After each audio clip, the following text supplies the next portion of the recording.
Ha provocado revuelo la filtración en prensa de algunos principios y concreciones de un borrador de un decreto de ordenación de las enseñanzas de educación básica que la Generalitat ha enviado al Gobierno y que, en general, adolece de un marcado carácter partidista, ideológico y adoctrinador. Esta irregular manera de tener conocimiento de las líneas directrices de este borrador es una constatación del rechazo al contraste de pareceres, la repugnancia a la crítica constructiva y la falta de transparencia y de confianza del Departamento de Educación que usted dirige, señor González. En definitiva, es una muestra más del sectarismo habitual del Govern de la Generalitat y de la distancia con el pueblo de Cataluña. La lectura pormenorizada del articulado y de los anexos conducen a una sorpresa mayúscula, a una decepción, diría yo. Se trata de una reedición del Decreto de Ordenación de 2015 que copia su misma metodología pedagógica basada en un modelo competencial y sus criterios de evaluación con algún leve retoque. Pero lo fundamental, la novedad, estriba básicamente en el incremento de la ideologización de los principios pedagógicos y de los contenidos, elevándolos a la categoría de dogmas. Este borrador supone una condena efectiva, anticipada para nuestros hijos, porque si usted quiere transformar el actual modelo de escuela catalana, mejorarla, por desgracia, he de decir que es mediocre, absolutamente mediocre, no puede aplicar la misma receta que en 2015 y alinearla con nuevos principios ideológicos de partido y de grupos de opinión. Me explicaré. En primer lugar, el borrador afirma que es necesario impartir las diferentes asignaturas centrándose en trasladar a los alumnos empatía, emociones y autoestima, primando las actitudes sobre los conocimientos y priorizando un método de aprendizaje basado en los proyectos. Permite además pasar de cursos sin importar el número de asignaturas suspendidas. En segundo lugar, las premisas ideológicas que vertebran, que estructuran el borrador de este decreto son de tres tipos. Uno, de carácter político nacionalista, como puede observarse en el compromiso por abordar en ciencias sociales, por ejemplo, y cito literalmente, el reconocimiento de la resistencia a la opresión como un derecho fundamental de los pueblos y de plantear la identificación de las luchas y movimientos sociales y de emancipación nacional, precisamente en un capítulo sobre Cataluña y España en la época contemporánea.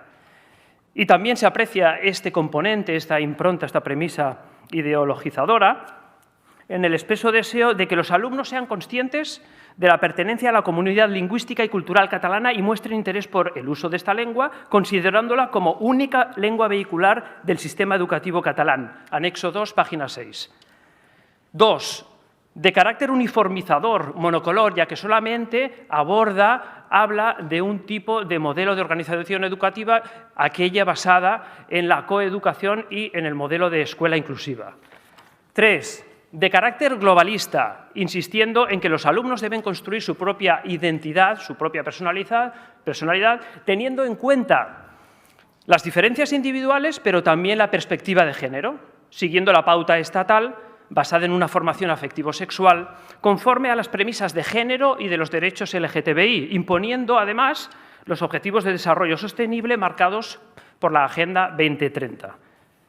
Bien, tras este diagnóstico que le he presentado, para no caer solamente en el terreno de la queja y para no resultar o no parecer un agorero, yo le propongo un borrador alternativo que, activándolo, puede mejorar el modelo de escuela catalana que, como he dicho antes, es mediocre, por desgracia. En primer lugar, frente al continuismo estéril del plan educativo que recoge el borrador del decreto, es necesario aplicar el sentido común y el compromiso por la libertad. Es decir, es importantísimo el dominio de los conocimientos. Es fundamental otorgarles la prioridad en el aprendizaje mediante la comprensión, la memorización, la repetición y la evocación frecuente. Y gracias a estos aspectos podemos obtener que nuestros alumnos consigan tener un conocimiento de causa sólido a través del cual poder reflexionar poder interpretar y llegar a conclusiones con rigor y con criterio. Por ese motivo, el aprendizaje basado en proyectos funciona bien, pero funciona bien si solo los alumnos tienen consolidados unos conocimientos bien firmes y bien asentados. Por ese motivo, en las universidades este tipo de metodología funciona bastante bien, no así en la educación infantil y en la educación primaria, en donde los alumnos no tienen adquirido este aprendizaje duradero y significativo. Asimismo, los criterios de evaluación deben fundamentarse en la búsqueda de la excelencia gracias a la exigencia y al fomento del esfuerzo, aspectos que no están reñidos en absoluto con la delicadeza de los profesores y la prudencia respecto a los alumnos. Pero como el borrador permite la posibilidad de pasar curso, de promocionar, independientemente del número de asignaturas suspendidas, se abre la puerta a la ley del mínimo esfuerzo. Y, por lo tanto, se fulmina la educación como ascensor social y la conveniente herramienta que podría ser la educación se convierte en una especie de atributo, herramienta para hipnotizar a los niños hasta convertirlos en sumisos sujetos obedientes, sin capacidad crítica, a las instrucciones ideológicas del Departamento de Educación de turno. ¿Cree usted que los padres que hacen un esfuerzo ímprobo, que trabajan duro, con determinación y sacrificio para sacar su familia adelante, quieren que sus hijos sean educados en la falta de espíritu de superación, en la falta de exigencia? En segundo lugar, la escuela tiene que ser un espacio libre de ideología, tiene que ser un espacio en el que reine la neutralidad ideológica y política. La objetividad y el método científico deben guiar los contenidos de las asignaturas, erradicándose el enfoque tendencioso y subjetivo que se impone, por ejemplo, en los saberes del anexo 3 de Ciencias Sociales al plantear, como he citado anteriormente, la identificación de las luchas y movimientos sociales y de emancipación nacional en aquel contexto del capítulo sobre Cataluña y España en la época contemporánea. Asimismo, la cohesión de nuestra sociedad se origina o tiene que radicar en el respeto absoluto a las personas, por encima de todo, y a las leyes. Sin embargo, despreciando la realidad sociolingüística de Cataluña, cuya mayor parte de ciudadanos es castellano parlante, y el cumplimiento de la sentencia del Tribunal Superior de Justicia de Cataluña, que obliga a la Generalitat a que el castellano sea lengua vehicular en educación en porcentajes no inferiores al 25%, este borrador impone que el catalán es la única lengua vehicular de aprendizaje y además considera que es un arma necesaria para difundir el sentimiento separatista entre los alumnos. Es una anomalía absoluta que en una parte del territorio español, como es el caso de Cataluña, un niño no puede estudiar en español. Además, aunque en su afán adoctrinador el borrador segrega a la educación diferenciada, este es un modelo avalado por el Convenio Internacional de la UNESCO contra la Segregación Escolar, suscrito por los países de la Unión Europea y avalado también y reconocido por el artículo 27.3 de la Constitución española. También menosprecia el borrador a la educación especial, obviando que existen problemáticas muy complejas que precisan de la educación especial para favorecer una inclusión efectiva para los niños con necesidades educativas especiales. Así pues, en Vox creemos en que todos los modelos educativos, todos son necesarios y adecuados. Público, concertado, mixto, concertado y diferenciado, privado, inclusivo y especial. Bien, insiste obsesivamente el borrador en que los alumnos deben obedecer los dogmas de la transición ecológica, que en realidad consiste en transferir ingentes cantidades de dinero de las clases medias y trabajadores a las élites que impulsan la agenda climática. Frente a este despropósito, los niños tienen que ser conscientes de que la necesaria conservación y mejora del medio natural ha de llevarse a cabo respetando la calidad de vida de las personas. Finalmente, es necesario defender el derecho de los padres a la educación que consideran más adecuada para sus hijos, como dicta el sentido común y el artículo 27.3 de la Constitución española, en contra del adoctrinamiento afectivo-sexual que obedece a las premisas de género y de los derechos LGTBI que marginan, además, cualquier otro enfoque antropológico de la sexualidad. Bien, hasta aquí, entonces, esta interpelación y después, si acaso, le plantearé algún otro aspecto que me ha quedado pendiente. Muchas gracias. Señor González, sinceramente me he quedado un poco sorprendido porque no ha contestado básicamente a ninguna de las cuestiones, a los aspectos a los que me he referido, incluso de manera un tanto detallada. Al final, pues, ha dicho usted que la cuestión de los suspensos funcionaba siempre igual, ¿no es cierto? Ha hablado, pues, de unas generalidades en que consiste el currículum. Eso ya lo podemos leer, vuelvo a decirle, en el decreto de 2015, puesto que este borrador es una reedición. Pero en cualquier caso yo me siento muy honrado y muy feliz, sinceramente, porque gracias a nuestra interpelación ha ocultado usted esta falta de transparencia y ha sacado a colación, nos ha hablado de este borrador de decreto de ordenación de la educación básica, de las enseñanzas de educación básica.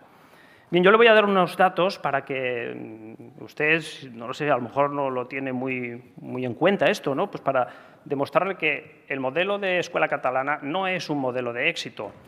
Y a los datos me remito porque además ha hecho usted un comentario un tanto, que tiene unos tintes un tanto supremacistas cuando ha dicho que es el territorio más avanzado, Cataluña, en el tema de la educación. Entonces, bueno, es necesario pues aquí aportar un baño de realidad y me remito a los datos, ¿no? Año 2018 son las últimas pruebas PISA, se produce un descenso en el rendimiento de los alumnos catalanes en matemáticas, ciencias, comprensión lectora.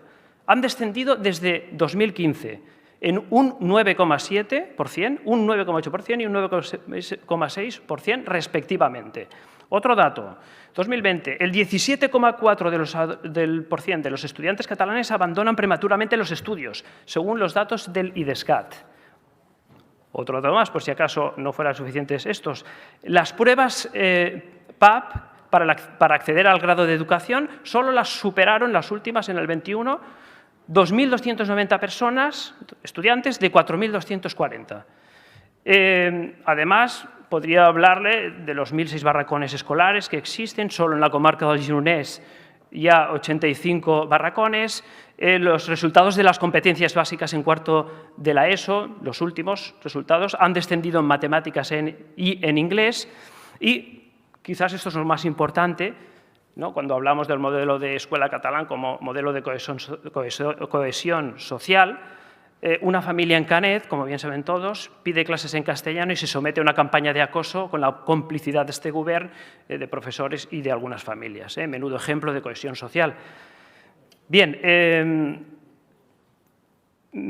la memoria del Servicio de Infància Respon, de la Dgaia, dice que el acoso escolar es la problemática más destacada en el ámbito de violencia entre menores. Otro elemento humano y social que invita a cuestionar como mínimo este modelo de éxito de escuela catalana.